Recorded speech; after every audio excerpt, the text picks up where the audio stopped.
दोस्तों और बुजुर्गों, अपनी बातों को शुरू करने से पहले इस देश के संविधान के रचयिता बाबा साहब डॉक्टर भीमराव अम्बेडकर जी, बहुजन समाज पार्टी के बानी मान्यवर कांशीराम साहब को मैं खराज मोहब्बत पेश करता हूँ। साथ ही साथ पैगंबर इस्लाम सरकार दो आलम मोहम्मद सल्लल्लाहु अलैहि वसल्लम की शान में भी खराज अकीदत और मोहब्बत पेश करता हूँ और यौम विलादत की आप सरकार दो आलम सल्लल्लाहु अलैहि वसल्लम की यौम विलादत की पेशगी मुबारकबाद पेश करता हूँ। दोस्तों, वक्त बहुत कम बचा है। मंच पर हमारे बहुत सारे साथी हैं जो बड़ी दूर दूर से आए हैं, आपको बहुत अच्छी बातें बताएंगे। इसलिए मैं बहुत कम वक्त आपका लेते हुए सिर्फ एक वाकया छोटा सा, अभी जब मैं आ रहा था तो एक साहब मुझको पान की दुकान पर मिल गए। वो वाकया आपको सुनाऊंगा और अपनी बात खत्म कर दूंगा। उन्होंने मुझसे पूछा कि भाई, आप ये तो कह रहे हैं कि सुधीर सिंह पपलू जी चुनाव जीत रहे हैं, लेकिन ये तो बताइए कि उनकी लड़ाई किससे है। उन्होंने मुझको एक कश्मकश में डाल दिया। मैंने कहा आपकी बात बिल्कुल दुरुस्त है, लेकिन मैं आपकी बात का जवाब अब मंच पर चल के दूंगा। तो मेरे दोस्तों, मैं उसी सवाल का जवाब आपको देना चाहूंगा और इस नगर पालिका के चुनाव में जो 3-4 उम्मीदवार जो खास जिनको कहा जाए थोड़ा बहुत लड़ रहे हैं, मैं उनके बारे में आपको बताऊंगा। एक तो सियासी जवाब ये होता है कि सुधीर सिंह पपलू जी चुनाव लड़ रहे हैं और जीत रहे हैं।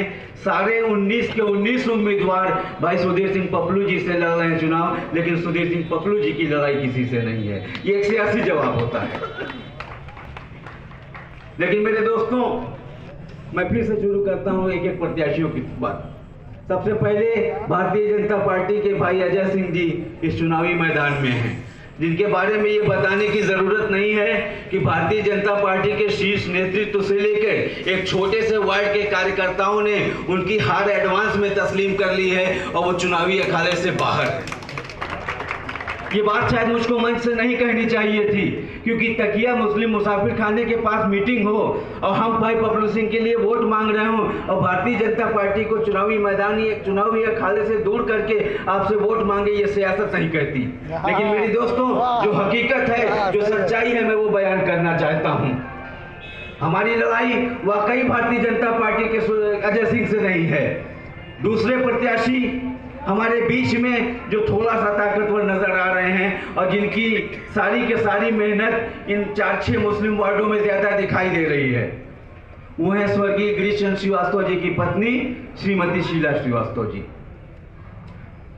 वो आपके बीच में घूम रही हैं, आपसे वोट मांग रही हैं और आपको वादा देर कर रही हैं कि हमको आप एक बार नगर पालिका का चेयरमैन चेयरपर्सन दोबारा बना दीजिए, हम आपकी समस्याओं को हल करेंगे, हम आजमगढ़ को सजा देंगे, हम आजमगढ़ को संवार देंगे, हम आजमगढ़ की सड़कों को दुरुस्त कर देंगे, आजमगढ़ से भ्रष्टाचार का खात्मा कर देंगे। मेरे दोस्तों, वो कोई नई नहीं है इस चुनावी मैदान में। पिछले 2 दशक से उनके परिवार में पिछले नहीं 2 दशक तक उनके परिवार का नगर पालिका पे कब्जा रहा है। स्वर्गीय गिरीश श्रीवास्तव जी और उसके बाद उनकी पत्नी, दोनों लोग नगर पालिका के अध्यक्ष पद पे विराजमान रह चुके हैं, लेकिन उनके कारनामे भी आपके सामने हैं। मैं कहना चाहूँगा, कहना नहीं चाहिए, जो शख्स इस दुनिया में हमारे बीच में मौजूद नहीं है उसके बारे में तबसरा करना मुनासिब तो नहीं होता है, लेकिन कहना पड़ रहा है साथियों। अगर स्वर्गीय गिरीश श्रीवास्तव जी का अचानक इंतकाल ना हुआ होता तो शायद वो जेल की शिक्षों के पीछे नजर आ रहे होते, दोबारा चुनाव लड़ने की उनकी हिम्मत नहीं होती। ये उनके कारनामे रहे हैं। सफाई कर्मियों से लेकर के नगर पालिका के हर फंड में घोटाले किए उन्होंने अपने कार्यकाल में और नगर पालिका को लूट कर, ये कह लीजिए कि आजमगढ़ की गरीब जनता का मेहनत का एक एक पैसा जो आप हाउस टैक्स और वाटर टैक्स के रूप में अदा करते हैं, आपके खून पसीने की गाढ़ी कमाई का एक एक पैसा चूस कर उन्होंने नगर पालिका को कंगाल करने का काम किया था।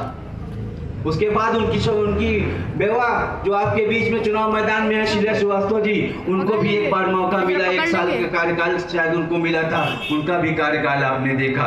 ये तो वो बातें हो गई जो एक जनरल बात होती है, लेकिन मैं जहाँ पर बात कर रहा हूँ, हमारे बीच में ज्यादातर हमारे मुसलमान भाई हैं, मैं चंद सवाल आपसे करना चाहता हूँ। आप जरा उनके कार्यकाल को याद कर लीजिए।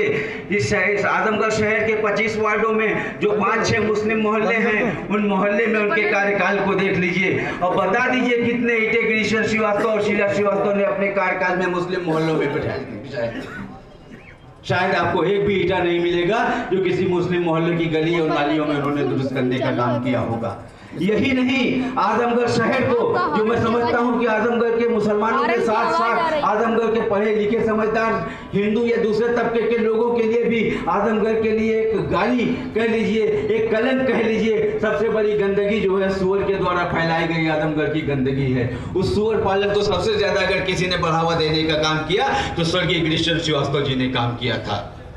आज फिर उनकी बेवा आपसे वोट मांग रही हैं, आपका वोट ले जाकर फिर सुअर बाड़ा खुलवाएंगी आजमगढ़ शहर के अंदर। यहीं आपके जहां हम इस वक्त मीटिंग कर रहे हैं, अपनी बातें आपसे कर रहे हैं, चंद कदम की दूरी पर दफ्तरी की मस्जिद है। याद कीजिए रमजान का महीना था और मैं समझता हूँ सुअर ऐशा की नमाज से तरावी से पहले उस मस्जिद के अंदर सुअर घुस गई थी। उस वक्त शहर के अंदर आग लगते लगते बच गई थी।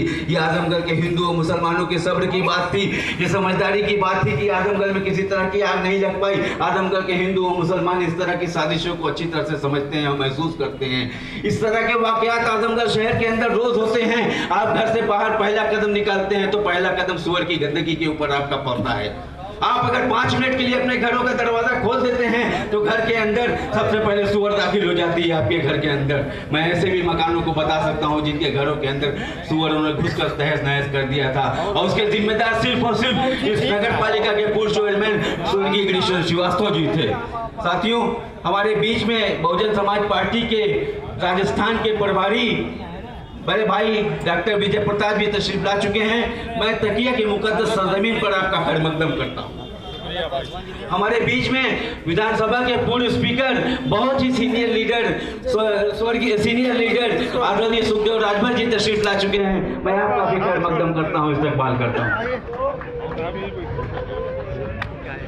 नहीं अभी तो मैंने बात नहीं की थी भाई। कोई उम्र का भी ख्याल कीजिए जरा, मेरी भी उम्र हो गई है। साथियों, ये हाल था गिरीश्वर श्रीवास्तव जी का। इसके अलावा आपके बगल में दलाल घाट की मस्जिद है। आज से चंद साल पहले इस तकिए के नौजवानों को वो वाकया याद होगा। दलाल घाट की मस्जिद की 4 दीवारी बनाई जा रही थी। उस 4 दीवारी को जेसीबी मशीन लगाकर स्वर्गीय गिरीश्वर श्रीवास्तव जी ने गिरवाने का काम किया था। याद है कि नहीं आप लोगों को? क्यों आप उन्हीं की तारीफ कर रहे हैं भाई? नहीं, तारीफ में सर बताना चाह रहा हूँ कि वो हमारे बीच में तो मुसलमानों की मसीहा बनकर आ रही है। तो साथियों, ये कारनामे उनके थे। अच्छा, बात अगर यहीं तक होती तो चलिए ठीक है, चंद सुअरों को पलवा लिया, सुअर बाड़ा खोल लिया, मस्जिद की दीवार गिरवा दिया, चलता है, चलिए मान लेते हैं गलती उन्होंने कर लिया होगा। लेकिन आज के इस चुनाव में मैं एक सवाल आपसे पूछना चाहता हूं। पिछला चुनाव छोड़ दिए, दीनू जायसवाल जी की मां इंदिरा जायसवाल चुनाव भारतीय जनता पार्टी से जीती हैं। उसके पहले के 2 चुनावों को याद कीजिए, माला द्विवेदी के कार्यकाल के बाद और दीनू जायसवाल की मां इंदिरा जायसवाल के चुनाव से बीच के कार्यकाल को याद कीजिए। जब भारतीय जनता पार्टी चुनावी अखाड़े में कमजोर साबित हो रही थी तो भारतीय जनता पार्टी के वोट कहां गए थे? जो 12,000 14,000 वोट पाकर दीनू जायसवाल या माला द्विवेदी चेयरपर्सन हुआ करती थी, वो भारतीय जनता पार्टी के वोट किसके खाते में जाते थे? स्वर्गीय गिरीश्वर श्रीवास्तव उसी भारतीय जनता पार्टी के वोटों को लेकर चेयरमैन होते थे। और आज भी आजमगढ़ नगर पालिका के चुनाव में वही स्थिति पैदा हो गई है। भारतीय जनता पार्टी ने जब ये महसूस किया कि हम अजय सिंह के सहारे नगर पालिका पे कब्जा नहीं कर सकते, आजमगढ़ की नगर पालिका पे भगवा झंडा नहीं फहरा सकते, तो भारतीय जनता पार्टी के शीर्ष नेतृत्व ने और आरएसएस के लोगों ने एक फैसला किया कि क्यों ना हम एक ऐसे निर्दल प्रत्याशी को चुन लें जिसके ऊपर सवारी करके हम नगर पालिका में भगवा झंडा फहरा दें। अगर भारतीय जनता पार्टी के लोग गुट्टूर को वोट करते हैं तो समाजवादी पार्टी जीत जाएगी। अगर गलती से सुधीर सिंह पपलू को वोट करते तो हालांकि ऐसा मुमकिन नहीं है किसी कीमत पर, तो भी बहुजन समाज पार्टी जीत जाएगी। लेकिन भारतीय जनता पार्टी को एक साफ सुथरा रास्ता, एक सेफ पैसेज जिसको कहते हैं, मिल गया। वो है शीला श्रीवास्तव के रूप में। भारतीय जनता पार्टी ने ये तय कर लिया और आरएसएस के माध्यम से गली गली कूचे कूचे अपने एक एक वोटर को यह संदेश कहला दिया है कि आने वाली 22 तारीख को अजय सिंह के कमल के निशान पे वोट ना मार के शीला श्रीवास्तव के कंघी वाले निशान पे वोट मारकर उनको कामयाब कर दीजिए। और आजमगढ़ नगर पालिका के शपथ ग्रहण समारोह से पहले ही उनको भारतीय जनता पार्टी ज्वाइन करके नगर पालिका पे भगवा झंडा फहरा दिया जाएगा। मेरे दोस्तों, यह है नगर पालिका के चुनाव में भारतीय जनता पार्टी और शीला श्रीवास्तव जी की हकीकत। अब आपको फैसला करना है इस बात का। मैं ज्यादा वक्त शीला श्रीवास्तव के नाम पर मैंने इसलिए दे दिया क्योंकि हमारे बहुत सारे नौजवान साथी गुमराह हो रहे हैं। उनको समझ में नहीं आता कि भाई सुधीर सिंह पपलू जी किस तरह से चुनाव जीत रहे हैं। उनको समझ में आता है, उनको ये समझाया जा रहा है कि अजय सिंह चुनाव लड़ रहे हैं, शीला श्रीवास्तव को वोट दीजिए वरना भारतीय जनता पार्टी जीत जाएगी। जैसा गिरीश चंद्र श्रीवास्तव और शीला श्रीवास्तव पिछले 10 सालों से ये करते आए, वही फार्मूला दोबारा अपनाया जा रहा है। मैं फिर आना चाहता हूं समाजवादी पार्टी के कैंडिडेट के ऊपर। समाजवादी पार्टी ने 3-3, 4-4 बार यहां से मुस्लिम उम्मीदवार को मैदान में उतारा। एक बार डॉक्टर सुरैया खालिद को, उसके बाद 3 बार शायद डॉक्टर वसीउद्दीन एडवोकेट साहब। और एक आध बार तो ऐसे मौके पैदा हुए कि वसीउद्दीन एडवोकेट साहब या डॉक्टर सुरैया नगर पालिका का चुनाव जीत जाती है। लेकिन खुद समाजवादी पार्टी के लोगों ने मुस्लिम इलाकों में जाकर इस तरह का माहौल पैदा किया और कि किसी भी कीमत पर ये मुस्लिम प्रत्याशी चुनाव जीतकर नगर पालिका में न जा पाए। मुझे याद है यही तकिया की सरजमीन है, इसी तरह का एक स्टेज लगा हुआ था और चुनाव से पहले एक माहौल ऐसा बन गया था कि वसीउद्दीन साहब चुनाव जीत जाएंगे। लेकिन शहर के अंदर बिल्कुल शांत माहौल था, न कहीं सांप्रदायिकता का पता था, न कहीं फिरका परस्ती का पता था। सारे हिंदू आजादी के साथ अच्छे कैंडिडेट की तलाश में थे और सारे मुसलमान भी अच्छे कैंडिडेट की तलाश में थे। लेकिन समाजवादी पार्टी के कैबिनेट के मिनिस्टर ने यहीं पे स्टेज पे खड़े होकर कहा कि आइए, वसीउद्दीन एडवोकेट साहब चुनाव जीत रहे हैं, बल्कि चुनाव जीत नहीं रहे, जीत गए हैं। और सन 47 के बाद